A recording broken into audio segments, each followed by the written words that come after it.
Welcome all to our June meeting. What happened to the rest of the year? It is already halfway through the year and here we are at the mid-year meeting. Welcome to you all and welcome to those of you in the gallery this evening. Thank you for joining us and welcome to those online. We have apologies from Councillor Lehman and so apart from that we are all here. Please be advised that the council meeting is recorded. It will be live streamed and will remain available to the public online. And Councillor Diprose, could I call on you to do our acknowledgement of country and our statement of values, please? The Central Coast Council acknowledges and pays respect to the traditional owners of Lutruwita, Tasmania, the Palawa Pakana people. We acknowledge the Panala Pana tribe of this northern country, and in doing so, we celebrate one of the world's oldest continuing cultures. Guided by the diverse beliefs, experiences and backgrounds of the people we represent, we strive to make inspired and respectful decisions today that will build a better tomorrow. Thank you. Moving on to attendance and apologies. As I said, an apology from Councillor Lehman this evening. Item 2 is declarations of interest. Councillors and staff are invited to declare any interest they may have in matters on this agenda. Do we have any declarations? No, there being none. I'll move to item 3, which is confirmation of the minutes. So the council confirmed the minutes of the meeting from the 20th of May. Would a councillor care to move the recommended motion? Thank you, Councillor Viney. Seconded, Councillor Wiley. Any questions or corrections to those minutes? No, there being none, I put the motion. All those in favour, aye. Aye. Against? The motion is carried. Item 4.1 is Mayor's Communications. Just to share with you that the CEO and I and the Coordinator of Communications and Relationships today did a tour of the Ulverstone Sewage Treatment Plant. Now, it was far more exciting than you might think that it was with that title. TasWater have been out there for a while. It's a significant upgrade to the plant. And so we were really pleased to have the relevant senior staff from TasWater come along and join us so we could see their work. But there were 2 takeaways from me. One which was about the end game, which is environmental impacts of the discharge. I was pleased that I have a better understanding of how those upgrades are going to impact that. And it's an ongoing process, but that upgrade certainly allows for better environmental outcomes from the outfall. And the other thing that they made mention of so many times, and I wish some of our previous infrastructure and engineering staff were here, they commended the staff of the then Ulverstone and Central Coast Councils for the forward planning on that site and the placement of the particular articles and the master plan, which are left room for. Yeah, that's right, in the 1970s. So Ulverstone Council, the master plan that allowed for them to do now the upgrades and the fact that you could see by the very placement of the different items that they knew that they were going to have to replicate and add on, and they left a room to do so. So it was fabulous. Money they're putting forward planning for this Northwest. Yeah, that's right. So soon we'll be able to have confirmation of some funding that they've received to do some planning for the whole Northwest region. So yes, it was great. It was great to hear about TasWater's commitment to building capacity in contractors, particularly small contractors in the region, how they're building compliance and procurement capacity in those contractors so that they can continue to use local and Tasmanian contractors as much as possible with their work. So yeah, it was highly exciting considering it was a sewage treatment plant tour. I just wanted to share that with you because it wasn't that would be my opportunity to do so. 4.2 is the Mayor's Diary, a list of items there. And it's been a good and busy month. Would a councillor care to move the suggested resolution for that item? Thank you, Councillor Firstweek, Councillor Diprose. Thank you so much. Any questions on the diary? some great community events, and the month to come is similar. There being no questions, I put the motion. All those in favour, aye. Aye. Against, the motion is carried. 5.1, councillor communications. Councillors are invited to report individually around the table on matters that you would like to share with councillors and our community. Anybody got anything they'd like to share? Start off, Mayor, with the Councillor Dick. Youth Council. Yes, yes. So last week there was a meeting of the Youth Council, which was held at the Hive, and that was members from Ulverston Secondary College, Penguin District School, and Leylands. It was a great adventure for them all, but none of them had actually been to the Hive, and they were very surprised at what happens there, what was to offer. So after they did the tour and went to the planetarium and the galleries and everything, it was great to then sit back down in the room with Greg and Jaden and Jessie and actually talk about what their thoughts of the Hive was. And they are going to go away and think about ways that they can actually tap into others of their age that might actually come along to the Hive, haven't been there before, and also to think about things that would interest the youth on the Northwest Coast to get them to come along as well. So it'll be interesting. There'll be a survey going out, so it'll be an interesting to see what comes from that. And it was also interesting to have one of them say, with the survey, we'd actually like to have hard copy as opposed to online, so that when we're in class, we can actually hand it out and the teachers can actually see people filling it in. So we all thought that was pretty unusual, that we'd had some of our youth that want to go back to the future. paper survey. So that was really good. So that was Central Coast Youth Council. Thank you. On Saturday night with yourself, Mayor, and Councillor Hiskett, we attended the Rowing Club annual awards, which was a great evening, and to see the unveiling of a new skull to honour the wonderful Michael Mick Knowles. So it was great to see members of his family there as well, to do that. And it's always great to see some of the youth get up there and have a bit of a talk and go through the experience I've had throughout the year. So no, that was a good. And then I suppose I'd better mention last Monday in the long weekend, I participated in the Big Freeze. So it was my first time down the water slide in those conditions. And I actually felt very honoured to be asked by Kerry Atkinson from the Ulster Football Club to actually participate in that. And to Kerry's credit, he actually come up behind the stairs to make sure I didn't turn and come back down. So I did manage to go down the water slide, and don't worry about belly flops. I did a back flop down on my back, but anyway, we got through. No bruises or anything, and it was a fantastic day. It was great to see so many people there. There would have been a couple of hundred, if not more, and we just hope that it continues to grow every year for such a worthy cause. And I do believe that their aim was to raise 10,000, and I do believe that they have surpassed that. So great organisation skills with both the Ulster Football Club collaborating with Harcourt. So yeah, it was great to be able to participate in that. Indeed. Thank you. And the football club passes on their thanks to council for our support with the provision of the slide. I noticed that it even made a mention in the schedule of compliance this month. I suppose you pour enough ice into a pool, you're going to have a change in pH.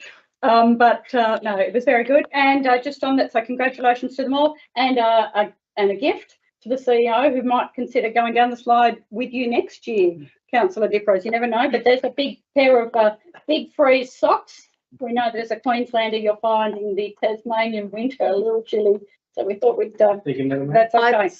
Sorry, Mayor, but I do believe that your invite was actually on Facebook for next year. Yes, it was. Thanks for pointing that out. Might I say, Mayor, one team? One team. Yeah, that's We'll all right. go down. Any other reports from committees or other events of note that you want to share with the community? No, thank you, Councillor DeProse. That is fabulous. 5.2, councillor questions on notice. So no questions have been received. Councillor questions without notice. Councillors are invited to ask any questions without notice at any time around this table. Anything that you need to direct to the CEO or staff? No, got all your questions answered. Thank you so much. 5.4, motions on notice. No motions were received. Item 6 is petitions and deputations. 6.1, petitions. No petitions have been received. 6.2, deputations. No request to address this meeting through deputations have been made. Public question time. So as you know, we've had a bit of a change. We updated our public question time policy at the last meeting, and so we're going to get that underway earlier than usual. So we will get to that shortly. Public question time is conducted in accordance with the local government meeting procedures and our own policy, and we will allow 30 minutes as a maximum of public question time questions when we get to it, which is shortly. But before we do that, I need to direct you to 7.1, which is public questions taken on notice from the previous meeting. So we don't need to read those out or do any more work. Those questions and the CEO's responses are provided for your information and for the information of the public. That being the case, would a councillor care to move the recommended motion for that item? Thank you, Councillor Smith. Seconded, Councillor Wiley. I presume there's no questions and no debate required. I'll put the motion. All those in favour, aye. Aye. Against? The motion is carried. Public questions taken on notice. So we have 2 questions there that have been taken on notice that the CEO will read out and provide our response to. Madam Mayor, councillors, gallery, good evening. The 3 questions. First one's from Romy Griner, and it is, and I quote, in 2022, the Land Use Planning Department, excuse me, of Central Coast Council undertook a program to list significant trees around the municipality, around the council, on the Heritage Register. At the time, I nominated several trees for inclusion on the Heritage Register with species name, value description and precise location. I never heard anything about resulting listings. Would you please explain whether the process was ever completed, how many trees were heritage listed, and where can I find a listing and description of heritage listed trees? If the process had not concluded, is there an intention to conclude it, and how is it proposed to be concluded? It is unlikely that I'll be able to attend the meeting. Would you please provide the response given my questions? Thank you, Romy. This response is from Darryl, the Director of Community Growth and Development. Councillor Cecily thanks everybody who provided input into the historic heritage study. Unfortunately, this work has not been concluded, as Council required the consultants to undertake a comprehensive review and revision of the work that was initially produced, following concerns about its accuracy. The initial study identified 4 significant trees. Council expects to formally receive and make decisions about the revised study at its July meeting, which is our next meeting next month. Second question, which is in 2 parts, Madam Mayor, is from Kelvin Joe Viney. The question is, how much did it cost ratepayers to rehab the old recreation ground, including the purchase of the house in King Edward Street and demolition it, and also the consultants that was here for meetings also include the drawing up of the proposed plans? What return did the ratepayers get, seeing it belongs to the state government? This is about the Penguin Rec Ground, of course. The response, my response is a review has commenced and a response will be provided in writing to Mr. Viney upon completion sometime in July. Question 2, Joe asks, the upgrade of Ironcliff Road was announced over 2 years ago, and I've not seen any progress. What is the time frame for this to happen? Response from Paul, the Director of Infrastructure Services, is since the announcement of the Ironcliff Road project, many factors have influenced the start date. The construction tender is to be awarded at the 17th of June Council meeting tonight, with work to commence in the following months thereafter. Completion is expected before the end of 2025. Thank you, Madam Mayor. That's the end of my questions. Thank you so much. So we now open it to the public gallery for public questions. The members of the public may ask up to 2 questions without notice at this time. You're asked to address your questions to myself. So we would, for the purpose of live streaming and recording, ask that you step up to the table near the microphone so those joining us online can hear you clearly. And we just ask that you state your name and where you're from. If we can provide an answer to your question tonight, we will. If not, we'll take it on notice. And if we also appreciate you providing a written copy of your questions to us at some point so that we can be sure we've got accurate questions on hand. Hello, welcome again. Thank you, Madam Mayor, and good evening, councillors and everyone else around the table, and people who support the same idea, because of which I'm here. First of all, thank you for moving this public question time earlier. That is a very good idea, really. Good for us and good for you. Could I just ask you to state your name, please? Sorry, for the my name is Val Cholic. Thank you, I was here last time as well and Indeed. asked a question. Now I have a follow-up question, I think. Thank you for your response, written response from CEO. Very detailed, took the whole page. And as I mentioned, it's more of us this time. Also, apart from the 3 people who are interested in the same issue, I spoke to Paul O'Halloran this morning, who couldn't attend, unfortunately, but he's very passionate about this idea. And he said this is a way of the future, and we don't need to consider it as something very exotic or some strange request. It's really what's happening everywhere these days, that 2 wheels are kind of more and more popular. There's all manners of scooters. Push bikes are now in the retreat, I've noticed. I'm still on push bike, but all kind of electric bikes. And people of all ages really are moving on from 2 wheels. In Alderson, this is not as big an issue in terms of traffic jams, but in bigger towns, this is a very big time saver, and not just time, but money saver, and it decreases the jams. On the other hand, it would be easier to implement that here in Alveston because it's a small space, relatively speaking. So it's about really. So in the CEO's response, I learned that council has considering cycling lanes in the past, but did not at the end, after consultation, consider them either feasible or warranted. So I would like to emphasize, I thought my question was clear enough last time. I have a feeling that this response refers more to a proper bicycle lanes that are built and separated from the traffic. I'm not talking about this. I understand that would be a major infrastructure project and costs pretty penny. What I'm saying, in the meantime, while we're waiting for state government to make their plans, and that sounds like it'll take some time, it always does. This could be a painting bicycle lanes, basically, on a couple of, maybe 3 main roads through town. Could be an interim measure until we wait to see what happens with the bigger project and more expensive project. When I say main roads, main thoroughfares, where virtually everyone who is part of the traffic finds themselves on. This is Main Street, Main Road, right? Main Road, Eastland Drive, and Rugby Street. You can't avoid them really if you're in town. Having painted bicycle lanes does not take a lot of space, so I would say they're feasible there. I cycled in Melbourne for 15 years with only 2 minor injuries every day to work, never drove there. That's 10 kilometers one way, survived. Here, I presume they'll be easier, hopefully. But still, at the beginning when I cycled here, the dogs were barking at me from utes and other cars. Once I almost, and it scared me so much. I think even dogs now getting more used to a strange woman in an orange jacket, cycling around, so they don't bark at me anymore. I'm grateful.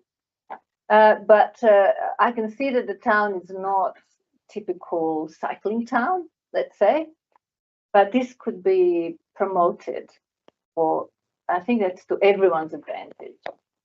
It's not just a convenient means of transportation, and if you want to have a race with me, I'll cycle to my place, which is 1.6 kilometers from here, and you can go in the car and you're not going to win. We tried it with my partner. It's 6 minutes, so it's quick. There's no excuse that driving is quicker. It's not quicker. Even here without traffic jams in Melbourne, I can win car 10 kilometers in Melbourne, and that's also tried. They did it in London.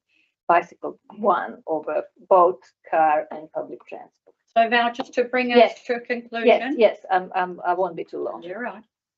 So painted lanes is what I'm advocating at this point to these main streets.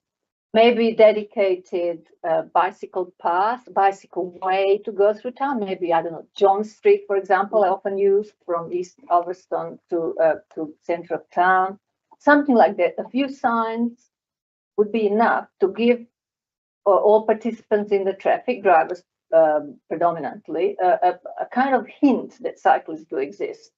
And this is already making us safer, not just me and you know, a few people on bicycles, all kind of children that cycle to school, and I mean, scoot to school and all kind of other.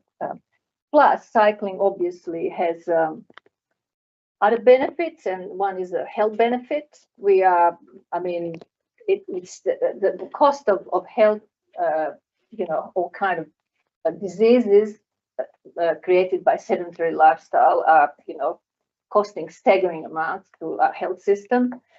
So Darren Briggs, Dr. Briggs, who is better qualified to say about it and who's very keen on preventative health issue, will say a couple of sentences about that. So this is my follow-up question. Good. I would dispute that this is neither feasible nor warranted. I've seen bicycle lane painted in narrower streets in Melbourne, for example, and other towns and cities.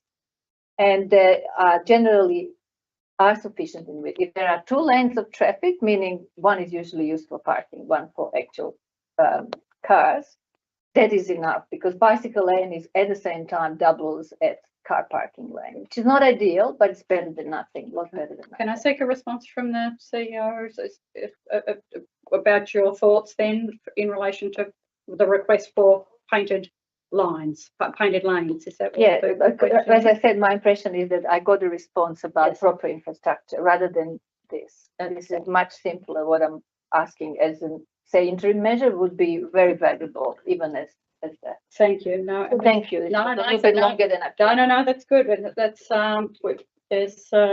we've certainly had conversations in the past, Paul, about preferred route signage for cyclists. So councillors will remember us doing that.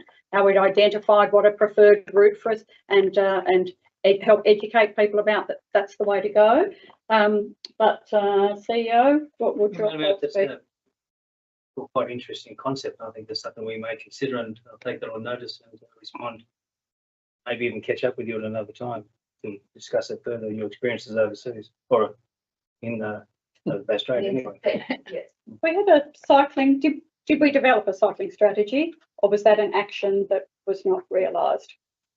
We developed a cycling strategy, but that was more about getting people onto bikes rather than creating a Correct. bicycle. The bit that I remember. Yes, Is that okay? yes, Quickly, indeed. Angela? Yeah, thank you. Hey, thanks. Darren Briggs is my name, doctor in the local area. I just want to add to Val's comments essentially there. I mean, you're all aware of the health situation we're in. Preventative health is really key. Active lifestyle is critical to preventing people getting these diseases that are sending them to hospital, sending to our GPs. So we really need to flip our healthcare upside down and look at preventing it. I think, you know, council has a real role that they can play there in some areas, and Val's has highlighted one of those areas. So I'll just active lifestyle, critical in preventing the illness. I look at councils, the census, and in 2021, 2.6 people in our area were riding to work apparently, or walking. So imagine if we could increase that from that really low amount. Council has got a role in educating on health topics, and that's under your environmental health platform. We're talking about promoting health. So that's fantastic. In Council's Our Place, Our Future mission statement, it says, amongst other things, committed to a healthy community through creating opportunities that enhance the livability of our region. And there's no doubt that connectivity between the cycle paths to the the shared footpaths is mentioned in that under the transport strategy. So, you know, like connecting, we've got some amazing like coastal pathway, connecting that with bicycle lanes that Val's talking about would be a great, like, it puts it in people's faces. They see that, you know, cycling is acknowledged, and by implication, cycling is important and something you can do. What was the other stuff?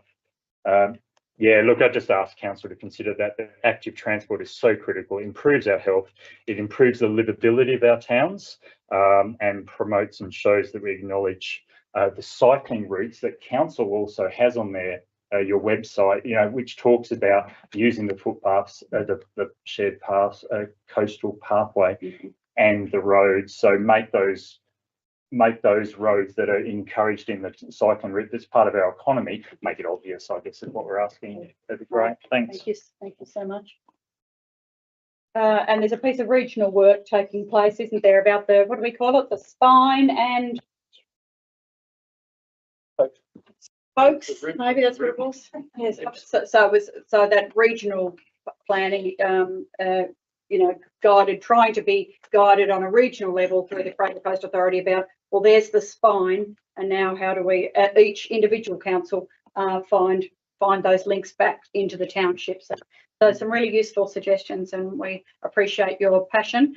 And you know, we were one of the first ones to have the shared pathway, weren't we, with the Ulverstone to Turners Beach section. We're so proud to get that underway, and I'm astounded at the amount of people that got on it even before you'd taken the red tape down. So yeah, no, it's fabulous. So thank you for your passion, and yeah, perhaps and perhaps yes, please. I'm Aukje Boonstra. I'm in Link Street, Ulverstone. I'm here in support of everything what Val and Darren said. I'm a cyclist myself, and more bike racks in the town would be really good. In Raby Street, I usually park my bike at the wharf, but nearer to the shops and in the town centre would be really, really good. But yeah, all of it has been said, so I'll be very brief. Thank you very much. Thank you for coming along and sharing your thoughts with us.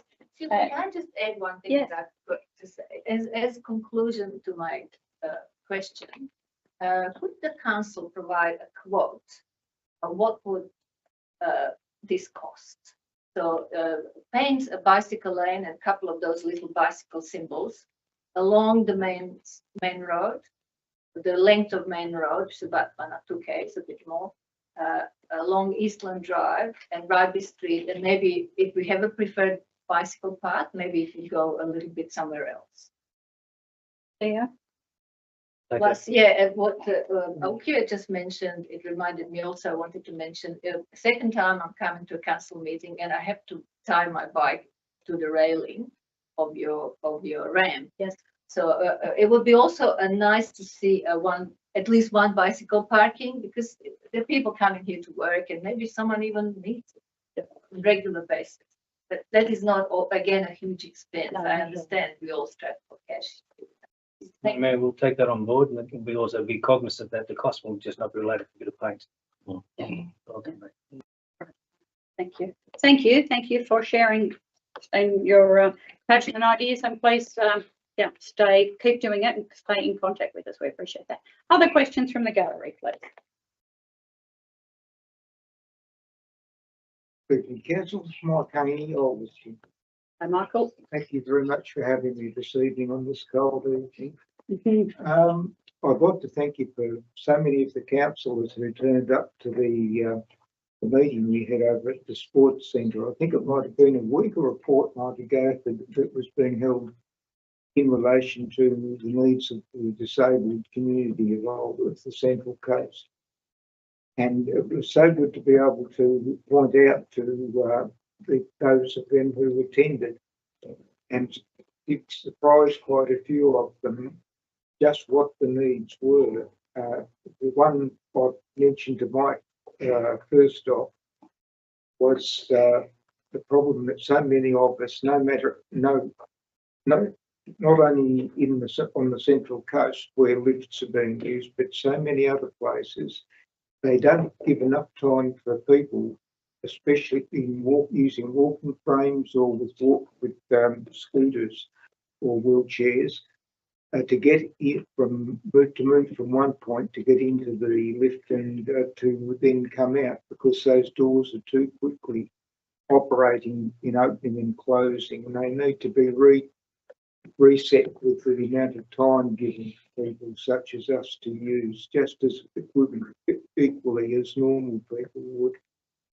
And it would be good to see if this could be upgraded with what businesses that do have these lifts in Ulverstone would improve the matters for people such as us. And there was one other matter, but I just can't remember that at the present time. That's okay. Did you share that thought, or have you shared Daryl? So Daryl was the director that facilitated that access and inclusion roundtable, which you're right, Michael, it was a great event, and unfortunately we didn't get a lot of business people there. We got a couple, which we were very grateful for, but there was certainly it was a good opportunity to share some stories. So you've captured that, the timing of lifts amongst your other. I have, thank you, Mayor. Thanks, Michael, for coming. I just approved the notes this afternoon, and your comment is indeed in the notes, Michael, so along with the others. Thank you all very much. No, thank you for coming that night and sharing your wisdom with us. I'm sure you're all the more wiser as well too. Just one other thing, next year if we have the water slide, I'd like to see Councillor Smith taking part just for lunch in his birthday. I love someone to delegate it to, Michael, so I'll bear that in mind. Oh, we'll make sure he comes in his birthday suit. Oh, Michael, no, On that note, we'll move on. Thank you so much. Any other questions, please? Thank you, Mayor. While I'm putting my eyes on, the CEO, I can relate, Queenslander as well. I come down here because it doesn't get as cold, doesn't get as hot. Depending which part of Queensland, obviously. Yeah, because, you know, my coldest was -12 in Queensland. It was just west of Toowoomba. Would you state your name for the record? My name's Kevin Abood from Ulverstone. Questions without notice. Dear Mayor, Councillors and Executive Management, tonight's questions refer to my questions without notice to the Central Coast Council at its meeting last month on the 20th of May. And the CEO's response signed by the Mayor and the Councillors voted to receive in tonight's previous agenda item.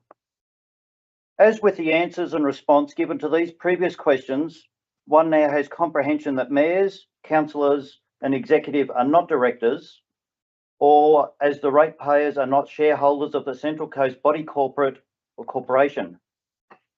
The response overview: in Tasmania, municipal councils are established by and operate under a suite of legislation. They are creatures of the state, so to speak. The principal piece of legislation is the Local Government Act 1993, call it the Act, which provides that, amongst other things, councils are bodies corporate with perpetual succession and a common seal, see sections 19(1) of the Act. And councils are constituted by the elected members, that is their councillors, see section 25(1) of the Act. Elected members tend to be responsible for big picture strategic decision making, plus specific roles such as that of a planning authority, whilst the general manager and other staff attend to operational matters, that is the day-to-day business of a council. Their powers and functions are set out in the Act, e.g. sections 27 and 28. The role of general manager is akin to that of a chief executive officer. Elected members tend to be responsible for big picture strategic decision making, plus specific roles as that of a planning authority, whilst the general manager and other staff attend to operational matters. Mr. Boot, councillors have been provided with a copy of the response and it does appear in tonight's agenda. So could I direct you to your question or questions, please? Sure. So the questions, the answers highlight that the ratepayers and councils are not directors or shareholders of the council corporation. The answers last month are attached to the back of this. Is the code of conduct as explained in the Chief Executive Officer's response the overriding document that individual councillors and other councils operate under? And if so, can council please provide what the mayor and councillors swore to prior to the code of conduct came into play in 2016? And could councillors also provide to whom or who their declaration is to, including is the Chief Executive Officer referenced in your responses, your council's general manager, and if not, can you please provide who the CEO referenced is? The second question, if the mayor and councillors don't swear to an oath of office nor govern under a constitution, can the Central Coast Council and councillors please provide reasons why your council or any other council in Australia can call yourselves a third tier of government? So we do, yeah. So in relation to the code of conduct, that's an each council is required to have it by under the Act, though it may vary slightly from one to another. We don't swear on the code of conduct, we swear an oath. So at the time of taking office for this council, their first council meeting after you were duly elected in processes for the Electoral Commission and as determined by the Act, they swear an oath, and that oath is made to the Minister of Local Government, unless I'm very much mistaken, but happy to clarify that from memory. That's certainly the situation. So sorry, I must admit to have lost track on the multiple questions there. Richard, what else haven't I captured there, CEO? So it doesn't really matter. The questions are similar vein to what I've already answered. I have no intention of having providing any further information. So your questions in this case are about the code of conduct and about the oath that is sworn and to whom, and if not, then what? Is that right? That's correct. Yeah, that's right. So code of conduct, happy to provide you with a copy of the current code of conduct or any changes thereto and how it relates to other councils in Tasmania. Happy to clarify to you the wording of the oath and to whom it was sworn. As I said, it's sworn at the first council meeting, and that outlines what it is that obviously we undertake to do as elected members in relation to that. So they would be the two things which we haven't been asked for before, which we could provide to you, Mr. Aboud. Is there anything that I've missed? No, that's what I'm thinking. Perfect. Thank you. Thank Thank you. you. Any other questions from the gallery? Yes. Hello, welcome. Just please step up there. Thank you. Just like to thank you all, Madam Mayor, CEO and councillors, for giving me this opportunity to ask you questions. It's lovely being able to address any level of government without just not receiving a response. You're very welcome. Could I ask you to introduce yourself? Oh, yes, I'm Anne Wenigal. I live in Turners Beach. I'm a member of Climate Action Northwest. And I've got a question. I think this would be to the CEO, Madam Mayor. And it's basically, it arises from your response to the submission on the draft strategic plan 2024-2034. It's on the Central Coast agenda and at page 17. And so it's just arising to that response. And what you basically said was, I'm just stating the quote, the draft strategic plan doesn't singularly place climate change as a key theme, primarily because this issue stretches across all council operations. We're currently addressing climate change more directly through the development of a suite of asset management plans. Councils in asset intensive business, and those assets are likely to be affected at some stage by climate change. And so my question basically is, seeing that the Central Coast is already experiencing the effect of climate change, that's including less rain, more frequent dry spells and drought, more bushfires and floods, and that Central Coast Council had already produced 2 climate change action plans, one in 2010 and one in 2019. I'd just be interested in knowing what council is doing currently to address climate change. Thank you. That's my question. And I do apologise. It should have probably been put, as a question with notice, but I just, I missed the deadline, so I'm sorry about that. That is not perfectly okay. And we thank you and others that have made submissions to the plan. I'll balance the Madam Mayor. What's the difference that question with the question last time I answered? What's council doing about climate change? I've answered that question. Oh, sorry, I must have missed that. So in your response is in the report as part of the 10-year plan. Is that the response that we're talking about? Yeah. And as I understood it, your question is pointing out that we've already done a couple of plans and specifically what are the actions that we're currently taking? Yes, Is that's that right. the nature of your Specific- question? Specific actions. Yes, Take on those and write you back those specific actions. thank you. I We are very doing much a fair bit of appreciate work that. in the background there. Yeah, thank you for giving me your time. No, Thank thank you. you so much. Thanks for coming along. Any other questions from the gallery? No? There being none, we will move on, and I'm not sure what time we started that 30 minutes, Ian. Oh, 10 past. 10 past, thank you so much. Well done, yeah. That will pay me to take note in the future. Thank you, ladies. Thank you, Teresa. Very good. Thank you. Moving on then, if we can, to item number 8, which is council acting as a planning authority, and there are no matters for the consideration of the planning authority at this meeting. Item 9 is from the Office of the CEO and Mayor. 9.1 is the Chief Executive Officer's report relating to 3 schedules that you've been provided. Would a councillor care to move the recommended motion for that item, please? Thank you, councillor Hiskett. Seconded, councillor Diprose. Councillor Hiskett, any questions?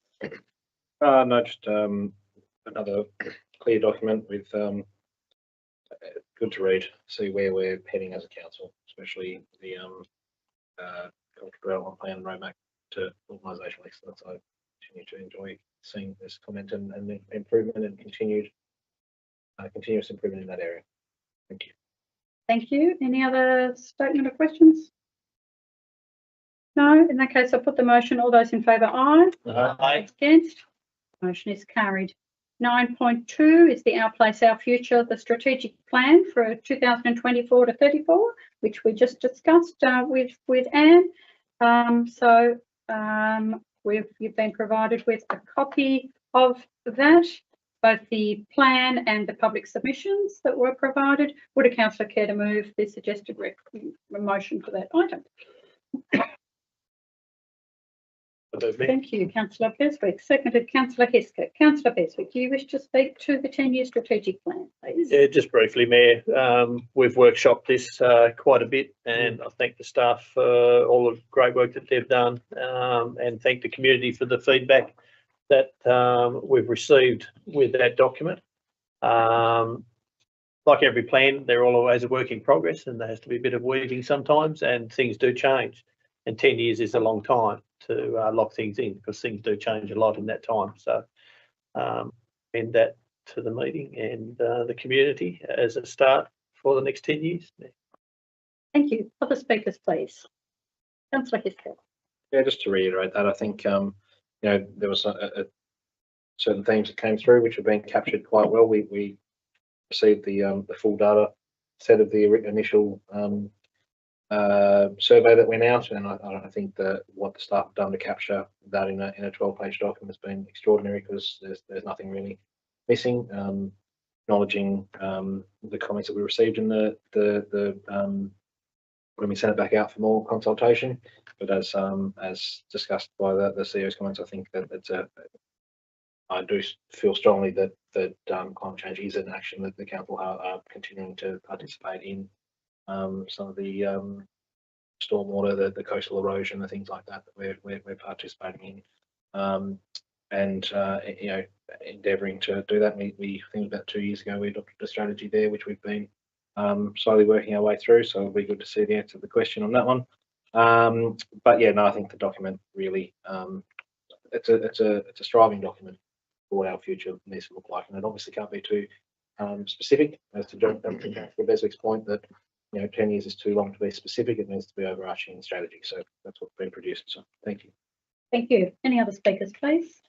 Thank you, Councillor Wiley. Thank you. I would just like to reiterate and concur with what Councillor Hiskett has just said, that it took me a little while to get my head around the different plans and really where they fit with what we do in council. And I just found that it was really useful for me to understand that the strategic plan is exactly that. It's about a strategic vision for our 10-year future, and we do have other plans that are far more specific. So to have these 5 pillars that have been highlighted of what we are going to be focusing on, it is very much an overarching broad themes, but they're 5 very important themes to our municipal area.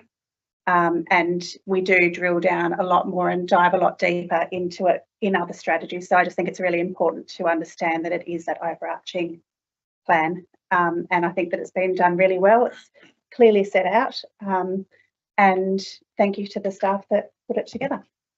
Fabulous. Thank you. Any other speakers? No, just my own contribution. Of course, we're better placed now. We've always had to have the 10-year plan, but now this council last year also adopted the approach of having a term plan or a 4-year plan, which allows us to zoom into greater detail, and then even greater detail still with the annual plan, which we're also adopting tonight in the agenda. So each of those has a different level of detail. The survey response was fabulous. I think our comms coordinator had a particular target number she wanted to meet with the survey, which our community exceeded, which was great. And there's always 2 big overarching things for me, whether it's a community conversation or a small group or that type of survey. It is the natural environment and how we're protecting it for future generations, as well as our own current joy of it, and safety. And they are the things that come to the fore again and again and again. So no, it's a great again, and the staff have done a great job of pulling it together to provide that guiding document. So my thanks to them also. Councillor Beswick, did you wish to close? I think everything's been said. Just thank the councillors for the support of the document. Thank you. Fabulous, thank you. I put the motion. All those in favour, aye. Aye. Against? The motion is carried. That takes us to item 10, 10.1, development application determinations under community growth and development. You've been provided with a schedule of determinations already made. Would a councillor care to move this recommended motion for that item? Thank you, Councillor Viney. Seconded, Councillor Heskett. Councillor Viney, any comments? No, I think it's very clear. Very good. Put the motion. All those in favour, aye. Aye. Against? The motion is carried.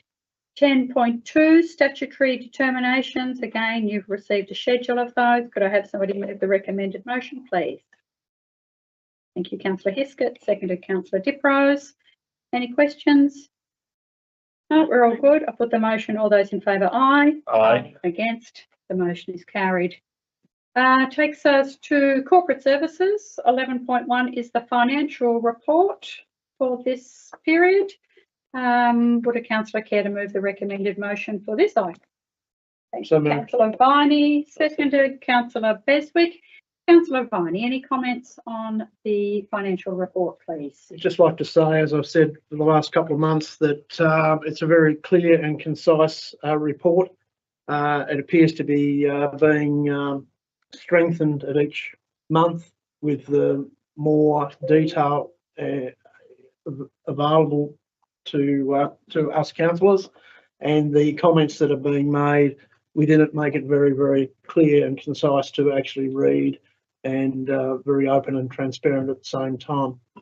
I'd just like to thank the finance department through Director Sam Searle and her crew for putting it together, and it is a stage of continual improvement within it. And I'd just like to say we're getting towards a report that any layman can read. Yes, indeed. Yeah. And layman we all are, with the exception of a couple.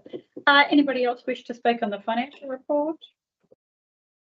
Thank you, Councillor Smith. I'd just like to concur what Councillor Viney has spoken. It's just been an excellent report, and people can understand it, in an excellent format. A lot of work's been put down on it, and you can tell because it's a terrific document, and staff's done a wonderful job, many hours, and just well done. That's all I can say. And it's just great how it's been presented to us. That's all I can say. Good. Thank you. Any other questions or statements? No. I'll put the motion. All those in favour, aye. Aye. Against? The The motion is carried, which takes us to 11.2, annual plan and budget estimates, 2024-25. Thank you, Anne. And again, a lot of work over a long period of time have gone into the compilation of this information. Could I have a councillor move the recommended motion for the annual plan and budget estimates, please? Thank you. Councillor Carpenter, seconded Councillor Beswick. Thank you. Councillor Carpenter, you wish to speak to this item? Mayor, you know, it comes to that time of the year when nobody wants this sort of should we say, Christmas in winter.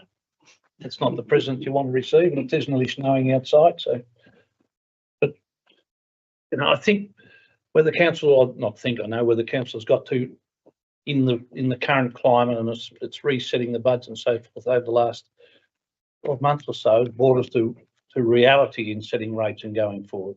And I think it's really responsible of the council and councillors to set the rate of that 5.86%, which to me is very responsible. It's 1% above CPI, thereabouts.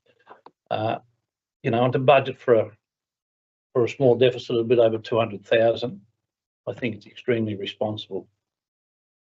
We are very lucky on Central Coast. We live in a wonderful place, but it's no good just living in a wonderful place if you haven't got services, infrastructure and services, and they've got to be paid for.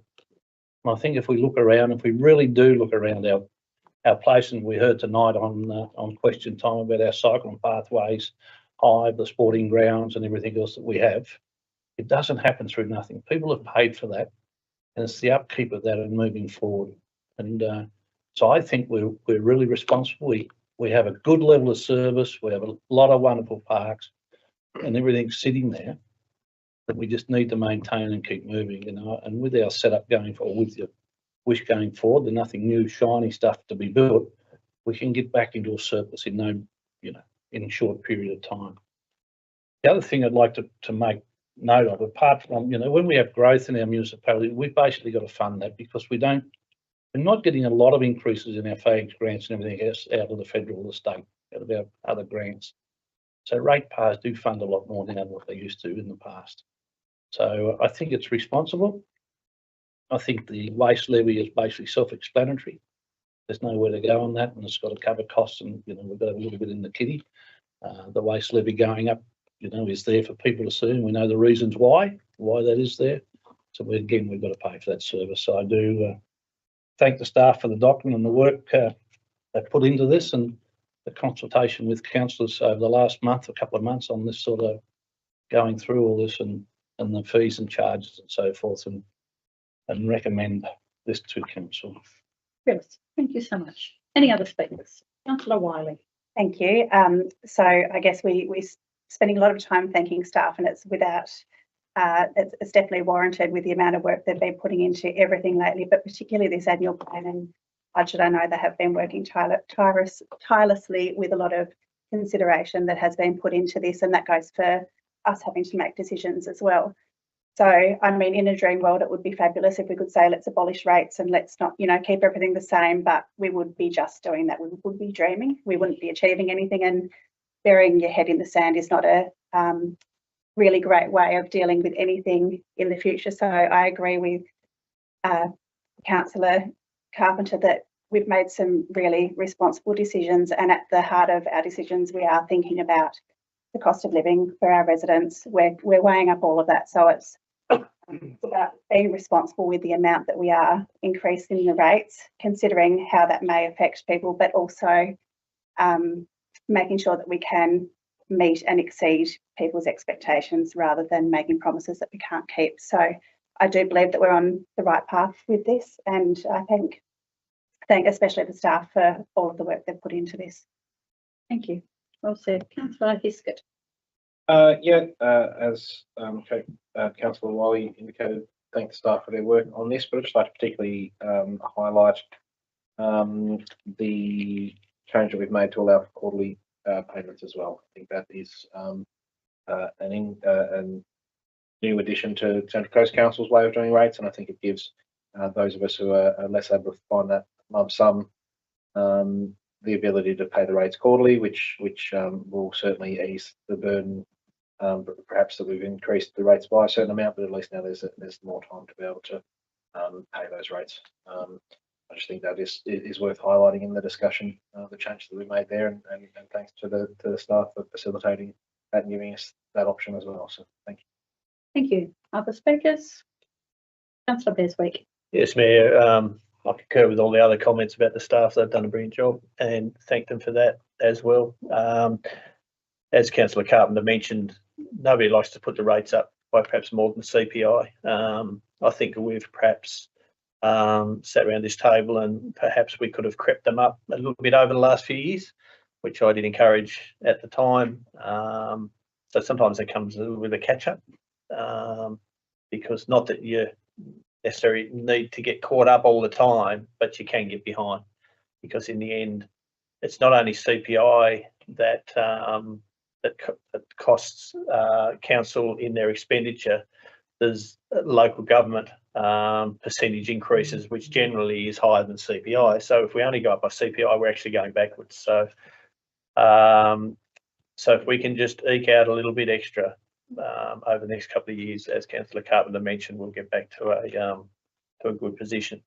One thing I'd just like to sort of make note of in our budget estimates, it's really interesting and it's very transparent now for people to see all the expenditure that's going in. So the document has been one that's opened up the transparency. But one item that I'd just like to make people aware of, which is not a non-cash item, which is the depreciation.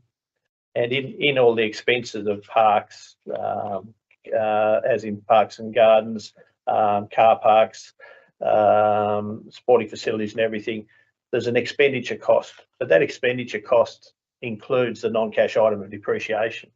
And depreciation, if we have a look on page 16 of the document, is running at 23% of what our expenses are. And I sort of probably call that paper money, not real money. But unfortunately, you know, for I'm not an accountant like Councillor Viney here beside me, but I think that's a good item that we could even have, you know, for a little bit more transparent. That shows people that in the end, it's not just expenses of staff and materials. There's depreciation in there, which is a considerable, what's 23%, which in this case is about $10 million. So I'd just like to make people aware of that as well. But again, thanks, and I'm happy to support the budget estimates and your plan. Thank you. Other speakers? Michael, oh, sorry. Well, you are Michael, but you're really Councillor Smith. My apologies. Look, I would like again to support this document. I know it's going to run into a small deficit, but something that we have to realise, and we do around this table, is this council is in very good financial shape with the assets and what we've got. That's what we've got to really remember. I know it's nice to have a bit extra, maybe running instead of running deficits, but it is a big business and it's been run well. And I just know the effort that the staff and the councils have put into this. There's been many, many hours going through it, and I just think it's very responsible. And it's just people just remember that just at the end of the day, we have got some very good assets here. Things are going well and things are looking rosy for us with some really good prospects coming up with how this municipal area is growing. I think it's just going to get better and better for us. Just very well done to Director Sam and all her staff put this through, and it's very transparent. And I know it's not nice to see things go up, but everything's unfortunately going up, and it's just unfortunate the way things are. And people want the services. They got to be paid for. And that's all I'd like to say. Just very well done. Thank you. Any other speakers? I just want to make my own contribution, if I could. Councillor Wiley mentioned, and we've touched on it before in plenty of our public documentation about our inability to deliver, a percentage of our capital programs, and perhaps things that haven't been measured in relation to community expectations, timelines, and so forth. So we are in good shape, Councillor Smith, but we're in good shape because we have good people. And as the CEO constantly reminds us, things get done through people. So you can have all the money in the bank that you like and all the plans on the plans that you like, but if you haven't got the people to deliver them, then you're nowhere. So no apology from me for a budget that focuses on building capacity in our organisation. That's what our term plan made the commitment to do, that we would build capacity within the existing staff, that we would add to our staff cohort, and that we would deliver on what we said we were intending to do. And if we don't, then we will, we will be measuring it and will be held accountable accordingly.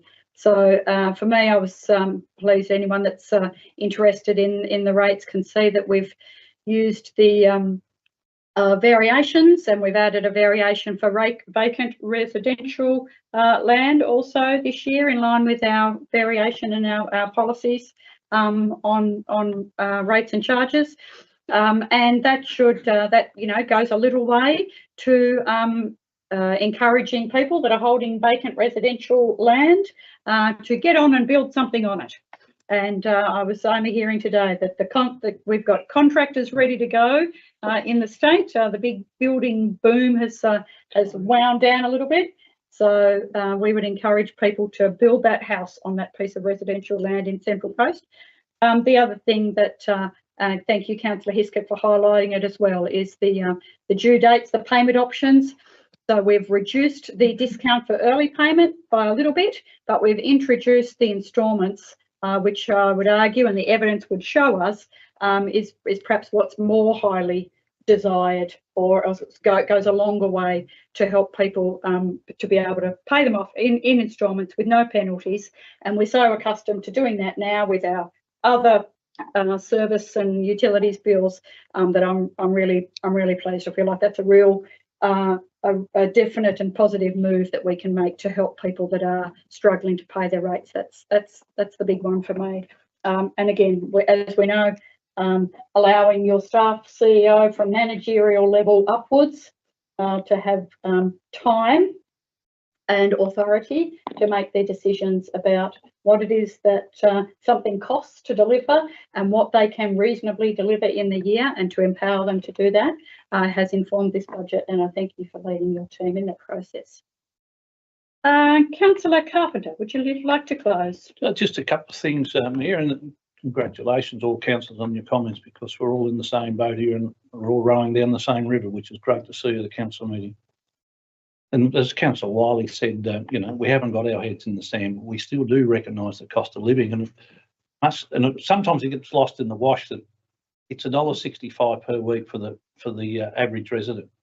So over the services that you receive for that, it's quite reasonable, I think, to be able to pay another $1.65 a month. Sorry, $1.65 a week. Sorry, to be able to get all those services. And the other thing that Councillor Beswick pointed out, the depreciation.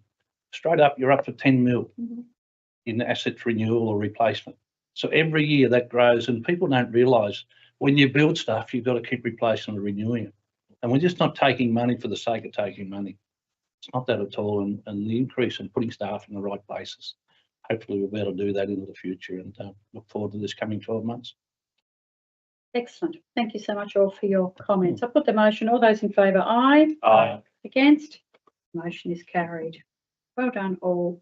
Takes us to item 12, infrastructure services, and 12.1 is the tender for construction contract Ironcliff Road upgrade that, as alluded to a little earlier, we've been waiting on for some time. So that's fabulous.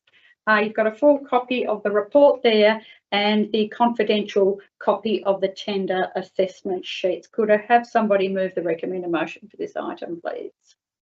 So moved, Mayor. Thank you. I thought you guys were going to go over there. And a second, your territory. A second, please. I'll second that, Mayor. Thank you, councillor Beswick. Councillor Carpenter, I'll look. tell us how excited you are. No, this is a good outcome. It really is, and it's going to a local person too to do the job. It is a really good outcome. Been sitting there waiting, and I think we've always spoken about our arterial roads and our roads that go inland and so forth, and they're probably not up to. I'll rephrase that. They're up to a certain standard, but for a community that's like ours, it's so much on the hinterland, so much on the coast and in towns. We need to continually improve these arterial roads because we rely on agricultural products, rely on tourism, forestry and whatever. And this is one road that definitely needed upgrading to make it safe for the tourist part. And now when you get that road done, the amount of focus you have to put on the dial, knowing that people can travel to and from safely, is enormously important.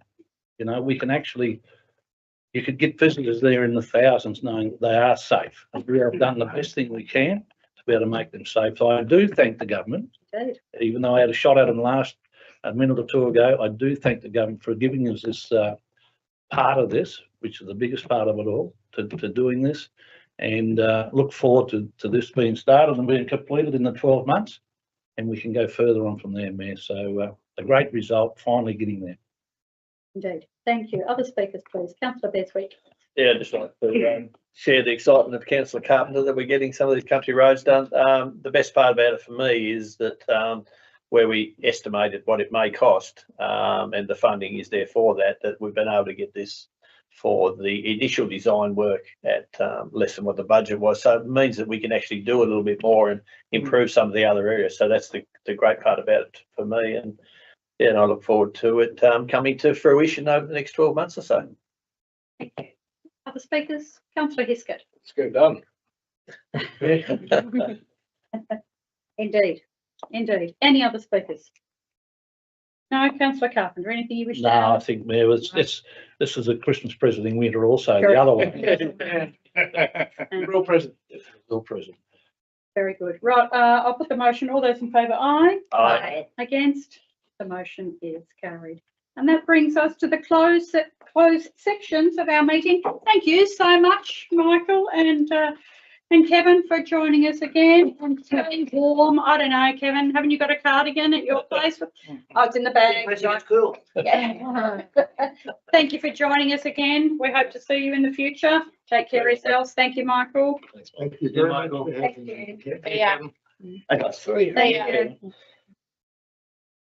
So the motion is in front of you that the council by absolute majority close the meeting to the public to consider the following matters that are listed there. Would a councillor care to move the recommended motion for that item? Councillor Diprose, seconded Councillor Beswick. All those in favour, aye. Aye. Against? The motion is carried and the public session of the meeting is therefore closed at 7:07 p.m.